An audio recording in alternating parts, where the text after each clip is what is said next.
നമസ്കാരം. Big boss Malayalam 6 related ആയിട്ടുള്ള video ആണ് കേട്ടോ. 2 ദിവസമായിട്ട് തിരക്കായത് കാരണമാണ് ബിഗ് ബോസ് തുടങ്ങിയിട്ട് നമ്മൾ റെഗുലർ പഴയ സീസൺ പോലെയുള്ള വീഡിയോസ് ഫുൾ ത്രോട്ടിലില്ലാത്ത ഇന്നത്തെ ദിവസത്തോട് കൂടി കുറച്ച് ഫ്രീ ആവാൻ പോവാണ്. അപ്പോൾ നമ്മുടെ വീഡിയോസൊക്കെ സ്ഥിരമായിട്ട് വന്നു തുടങ്ങും. ഓക്കെ, അപ്പോൾ ഇന്നലെ ഒരു ദിവസത്തെ ലൈവും പ്ലസ് അതിന് റിലേറ്റഡ് ആയ ഇന്നലത്തെ എപ്പിസോഡും പ്ലസ് ഇന്ന് രാവിലെ നടന്നിട്ടുള്ള കുറച്ച് കാര്യങ്ങളും ഡീറ്റെയിൽ ആയിട്ടൊന്നും പോകുന്നില്ല. കഴിഞ്ഞ സീസണുകൾ കണ്ടുവന്നിട്ടുള്ള കണ്ടസ്റ്റൻസ് ബിഗ് ബോസിൽ സ്ക്രീൻ സ്പേസ് കിട്ടണമെങ്കിൽ അത്യാവശ്യം നല്ല രീതിയിൽ ഒച്ചെടുക്കണം, അലറണം എന്നുള്ള രീതിയിലുള്ള ഒരു ചിന്താഗതിയായിട്ട് വന്ന കുറച്ച് കണ്ടസ്റ്റൻസിന് എനിക്ക് ഫീൽ ചെയ്തിട്ടോ. അതിൽ നമ്പർ 1 പേഴ്സണാണ് ഈ രതീഷ്. ഓക്കെ, ഞാൻ കാര്യം പറയട്ടെ, നമുക്കൊക്കെ ഈ ഒരാൾ സംസാരിക്കുന്ന സമയത്ത് അയാൾക്ക് ത്രോട്ടിന് എന്തെങ്കിലും ഇഷ്യൂസ് ഉണ്ട്, അല്ലെങ്കിൽ അയാൾക്ക് എന്തെങ്കിലും സംസാരിക്കാൻ ബുദ്ധിമുട്ടുണ്ടെങ്കിൽ സ്വാഭാവികമായിട്ടും നമ്മൾ അയാളോട് പറയും കുറച്ച് നേരം ഒന്നും ഉണ്ടാകും, അല്ലെങ്കിൽ ഒന്ന് റെസ്റ്റ് എടുത്തോളൂ. നല്ല രീതിയിൽ നമ്മൾ നല്ല റിലേഷൻഷിപ്പ് ആണെങ്കിൽ നമ്മൾ അയാളോട് പറയും ഒന്ന് റെസ്റ്റ് എടുത്തോളൂ, വോയിസ് റെസ്റ്റ് കൊടുത്തോളൂ എന്നുള്ള പറയും അല്ലേ. അതേ നേരെ മറിച്ച് നമുക്ക് അരോചകമായിട്ടുള്ളൊരു വ്യക്തി അല്ലെങ്കിൽ ഒരു കോമ്പറ്റീഷൻ വന്നൊരു വ്യക്തി, ബിഗ് ബോസ് എന്ന് പറഞ്ഞ മത്സരം ഇതാണുള്ളത് അല്ലേ, ഒരു മത്സരമാണ്. അപ്പോൾ ആ ഒരു സമയത്ത് സ്വാഭാവികമായിട്ടും അവിടെ മെയിൻ സംഗതി എന്ന് പറഞ്ഞാൽ നമ്മുടെ സംസാരമാണ് വേണ്ടത്.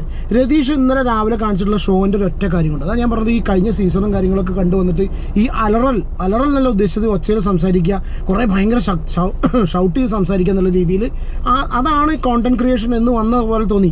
രതീഷിൻ്റെ ഒരു ഗെയിം ഇനീഷ്യലി രതീഷിനെ ഫസ്റ്റ് കണ്ടപ്പോൾ തന്നെ ഉണ്ടാ വലിയ ഇമ്പാക്റ്റ് ഉണ്ടാക്കില്ല എന്ന് വിചാരിച്ചു. പക്ഷേ രതീഷ് ഈ പ്രാവശ്യം സീസണിൽ കുറച്ച് ഇമ്പാക്റ്റ് ഉണ്ടാക്കാൻ നിൽക്കുന്ന വ്യക്തിയാണ്. പക്ഷേ എന്താ പ്രോബ്ലം എന്ന് വെച്ചാൽ ഈ ചൊറിയാൻ പോകുന്ന നന്ന് എനിക്ക് ചൊറിച്ചിൽ ഇതുവരെ കണ്ടതിൽ വെച്ച് ഏറ്റവും ചൊറിയനായിട്ടുള്ള ഇഷ്ടപ്പെട്ട ഒരു വ്യക്തി എന്ന് പറഞ്ഞാൽ റിയാസാണ്. റിയാസിൻ്റെ അത്ര ചൊറിഞ്ഞ വേറൊരു വ്യക്തി ഉണ്ടായിരുന്നില്ല. പക്ഷേ റിയാസിൻ്റെ ചൊറിച്ചിലാണെങ്കിലും കൂടി റിയാസ് സ്വയം സ്ട്രെയിൻ എടുക്കാതെയാണ് മറ്റുള്ള ആൾക്കാർ ചൊറിഞ്ഞിരുന്നത്. ഇതെന്താ സംഭവിച്ചാൽ രതീഷിൻ്റെ കേസിൽ നമ്മൾ ഇന്നലെ കണ്ടു, ഭയങ്കരമായിട്ട് സ്വയം സ്ട്രെയിൻ എടുത്ത് കുറേ അലറി വിളിച്ച് സൗണ്ട് ഉണ്ടാക്കുന്ന സമയത്താണ് ഞാൻ അപ്പം തന്നെ ഞാൻ എൻ്റെ വൈഫിനോട് പറയുന്നത് ഈ ചങ്ങാതി മിക്കവാറും സൗണ്ട് പോകാനുള്ള എല്ലാ ചാൻസും കാണുന്നുണ്ട് എന്നുള്ളതാണ്. ഓക്കെ, എന്തോ ഒരു സൗണ്ട് കേട്ടപ്പോൾ നോക്കിയതാണ്. അപ്പോൾ പിന്നെ സൗണ്ട് പോകാനുള്ള ചാൻസ് ഉണ്ട് നോക്കുക. അതേ പറഞ്ഞ പോലെ തന്നെ ഇയാളുടെ സൗണ്ട് പോയി. ബിഗ് ബോസ് എന്ന സ്ഥലത്ത് അവിടെ ഇയാൾക്ക് അയാളുടെ സംസാരം വെച്ച് പിടിച്ച് നിൽക്കണം എന്നുണ്ടെങ്കിൽ തന്നെ സ്വാഭാവികമായിട്ടും നമ്മുടെ ശബ്ദം എന്ന് പറഞ്ഞ സംഗതി ഭയങ്കര ഇമ്പോർട്ടൻ്റ് ആണ്. വെറുതെ ആവശ്യമില്ലാതെ അലറി ഒച്ച കളഞ്ഞു എന്നല്ലാതെ അതൊരു പരിഹാസപാത്രമായി മാറിക്കൊണ്ടിരിക്കുകയാണ്. പല ആൾക്കാരും ഇവനെക്കുറിച്ച് സൗണ്ടിൻ്റെ കാര്യങ്ങൾ കംപ്ലീറ്റ് പറഞ്ഞ് കളിക്കൊണ്ടിരിക്കുകയാണ്. ആ ഒരു സിറ്റുവേഷനിലേക്ക് എത്തണം. ഇനി കംപ്ലീറ്റ് ആയിട്ട് വോയിസ് റെസ്റ്റ് കൊടുത്താൽ മാത്രമേ ഈ ഒരു സംഗതി ശരിയാവുള്ളൂ. ഒന്നത് രതീഷിൻ്റെ കേസ് ഒരു സംഭവം അതിട്ടോ.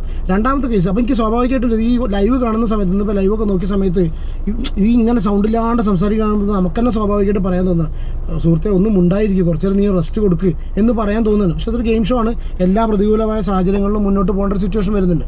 രണ്ടാമത്തെ കേസ് ഞാൻ നല്ല പറയാനുള്ളത്, നിങ്ങളെല്ലാവരും കണ്ടിട്ടായിരിക്കും ജിൻഡോനെ ഇനീഷ്യലി ഫസ്റ്റ് വന്നപ്പോൾ തന്നെ ജിൻഡോൻ്റെ ഒരു അപ്പിയറൻസ് കണ്ട സമയത്ത് എനിക്ക് പെട്ടെന്ന് ഓർമ്മ വന്ന് ഭീമൻ രഘുവിനാണ് കേട്ടോ. എന്തുകൊണ്ടാണ് പറയുക വെച്ചാൽ ഒരു ഭീമനായിട്ടുള്ള കട്ടുള്ള ഒരു വ്യക്തി.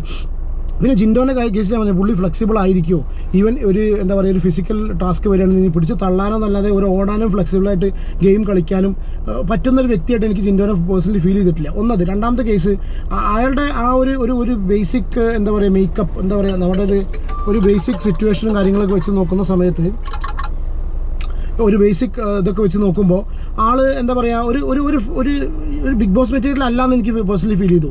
ഇതേ സിറ്റുവേഷനിലാണ് ഇയാൾ ഇന്നലെ എണീറ്റ് നിന്നിട്ട് പിന്നെ ഒരു ആവശ്യമില്ലാതെ ചായയുടെ ചെറിയ സീനുണ്ടാക്കി. ആവശ്യമില്ലാതെ എന്നല്ല, ഒരു പാചകറാണിയായിട്ട് അവിടെ വാഴാൻ നിന്നിരുന്ന ഒരു വ്യക്തിയാണ് യമുന റാണിക്ക് നേരെ അത് ചായ മോശമായിരുന്നു എന്ന് പറയുന്ന സമയത്ത്, പക്ഷെ അത് അവരെല്ലാം മുന്നുണ്ടാക്കിയിട്ടില്ല. ഇനി വരാൻ പോകുന്ന ആൾക്കാരെ നോക്കേണ്ടത്. അത് നല്ലൊരു രീതിയിൽ അവതരിപ്പിക്കുകയായിരുന്നെങ്കിൽ അത് നല്ലൊരു കോണ്ടന്റ് ആയിരുന്നു. കാരണം വെച്ചാൽ ഒരു പാചകറാണിയായിട്ട് നേരെ കിച്ചണിൻ്റെ ഇത് അങ്ങോട്ട് ഏറ്റെടുക്കാൻ നിൽക്കുന്ന ഒരു വ്യക്തിക്ക് ഇനീഷ്യലി കിട്ടുന്ന ഒരു അടി പോലെ ആവുമായിരുന്നു. പക്ഷേ എന്തോ അത് ഭയങ്കര കോമഡിയായി. ഇയാൾ ഇത്രയധികം ഷൗട്ട് ചെയ്ത് സംസാരിക്കേണ്ട ആവശ്യമില്ല. ഒരു പക്ഷേ ചിലപ്പോൾ ഇതിന് മുന്നത്തെ സീസൺ കണ്ടിട്ടാണോ അതോ രതീഷ് ഷൗട്ട് ചെയ്തും ബാക്കിയുള്ളവർ ഷൗട്ട് ചെയ്ത് ജാസ്മിനൊക്കെ ഷൗട്ട് ചെയ്ത് സംസാരിച്ചിട്ട് സ്ക്രീൻ സ്പേസ് എടുക്കുന്നത് കണ്ടിട്ടാണെന്നറിയില്ല. വമ്പൻ കോമഡിയായി.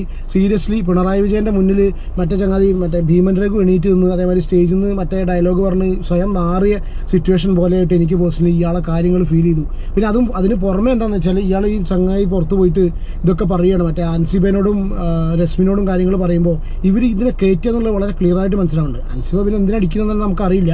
നമുക്ക് ആ ഒരു കാര്യങ്ങൾ വേറെ നെക്സ്റ്റ് വീഡിയോയിൽ സംസാരിക്കാം. പക്ഷേ ഇയാളത് അങ്ങനെ വെറുതെ കയറ്റുന്നു. ഇയാൾ കയറ്റുന്ന സമയത്ത് അയാളെ ഫിസിക് കൊണ്ട് അയാളെ പൊടിച്ചിട്ടാണെന്നുള്ള കാര്യങ്ങളൊക്കെ പറയുന്ന സമയത്ത് ഇയാൾക്ക് സ്വാഭാവികമായിട്ടും പാവത്തിനത് മനസ്സിലാവില്ല എന്നാണ് തോന്നുന്നത്. ഓക്കെ, പറയാൻ കാരണം വെച്ചാൽ ചങ്കയ എന്നൊക്കെ പറഞ്ഞിട്ട് കൈ കൊടുക്കുന്ന ഒരു സംഭവം കണ്ടു. ഒന്നത്. രണ്ടാമത്തെ കേസിൽ ഈ ചങ്ങാതി ജിൻഡോ വന്ന സമയത്ത് തന്നെ കുറച്ചൊരു സഹതാപത്തിൻ്റെ റിലേറ്റഡ് ആയിട്ടുള്ള ഒരു എലിമെൻറ്റ് പുള്ളി ഇറക്കിയിട്ടാണ് ഇതിനൊക്കെ വന്നിട്ടുള്ളത്. അമ്മയുടെ കേസും അത് ഉള്ളതായിരിക്കാം. പക്ഷേ പുള്ളി സഹതാപത്തിൻ്റെ കാര്യങ്ങളും പറഞ്ഞിട്ട് ഇതിനുള്ളിൽ വന്നത്. ഇതേ സിറ്റുവേഷനിൽ ഇയാൾ ഇതേപോലെ ഒരു പാവമായിട്ട് കഴിഞ്ഞോട് ശരീരം മാത്രമേ ഉള്ളൂ, ഇത് പാവം മാത്രമാണെന്നുള്ള ഒരുപാട് കമൻസ് കണ്ടു. ശരീരം മാത്രമേ ഇത് പച്ചപ്പാവാണെന്നുള്ളൊരു കമൻസ് ഒരുപാട് കണ്ടു. അപ്പോൾ ഈ കമൻറ്റ് വരുന്ന സമയത്ത് സ്വാഭാവികമായിട്ടും അവിടെ ഒരു വോട്ട് കുറച്ച് കൂടുതൽ അങ്ങനെയെങ്കിലും സഹതാപത്തിൻ്റെ ചങ്ങാതിനെ അവിടെ എല്ലാവരും കൂടി ചവിട്ടി തേക്കുന്ന സമയത്ത് നിർത്താൻ ചാൻസ് ഉണ്ടോ? കംപ്ലീറ്റ് ആയിട്ടില്ലെങ്കിലും കുറച്ചൊക്കെ അതിനൊരു ചാൻസ് ഉണ്ട്. പക്ഷേ അല്ലാന്നുണ്ടെങ്കിൽ ജിൻഡോ ഒരു ബിഗ് ബോസിന് പറ്റിയൊരു കോണ്ടന്റ് കിങ് ആണെന്ന് തോന്നുന്നില്ല. പക്ഷെ നേരെ മറിച്ച് നമ്മുടെ ഗബ്രി, ഐ തിങ്ക് ആള് പുലിയാണ് കേട്ടോ. ഗബ്രി, സിജോ പുലിയാണ്. സിജോ, ഗബ്രി, പിന്നെ സൈലന്റ് കില്ലർ അർജുൻ, ഇങ്ങനെ കുറച്ച് പേര്. പിന്നെ എനിക്ക് ഇവൻ കുറച്ച് എന്താ പറയുക, ഞാൻ ഇനീഷ്യലി പറഞ്ഞെങ്കിലും നമ്മൾ റോക്കി കുറച്ചൊരു ഷോ ഓഫായി തോന്നുന്നു. റോക്കി മിക്കവാറും കുറച്ച് ദിവസം കഴിഞ്ഞോടുകൂടി റോക്കി ഓപ്പൺ അപ്പ് ആവും. റോക്കിയുടെ യഥാർത്ഥ ക്യാരക്ടർ അറിയാൻ എനിക്ക് തോന്നുന്നു ഒരു 10 ദിവസത്തിൽ കൂടുതൽ വേണ്ടി വരില്ല. പക്ഷേ രതീഷും ഈ പറഞ്ഞ പോലെ സംസാരവും കാര്യങ്ങളും ക്ലിയർ ആയിട്ട് മുന്നോട്ട് പോയി കഴിഞ്ഞാൽ വളരെ നമുക്ക് നല്ല രീതിയിൽ കണ്ടന്റ് കിട്ടാം. അപ്പോൾ ഞാൻ ബേസിക്കലി ഞാൻ ഈ വീഡിയോൻ്റെ ഇത് പറയാനുള്ള റീസൺ എന്താ വെച്ചാൽ, ശബ്ദം ഉണ്ടാക്കുക, അലറുക എന്നുള്ളൊരു ആ ഒരു കോൺസെപ്റ്റിലാണ് ഇപ്പോഴും ബിഗ് ബോസിൽ പല ആൾക്കാരും നിൽക്കുന്നത്. എനിക്ക് പേഴ്സണലി ഫീൽ ചെയ്യുന്നു. അടുത്തൊരു വീഡിയോയിൽ കാണാം.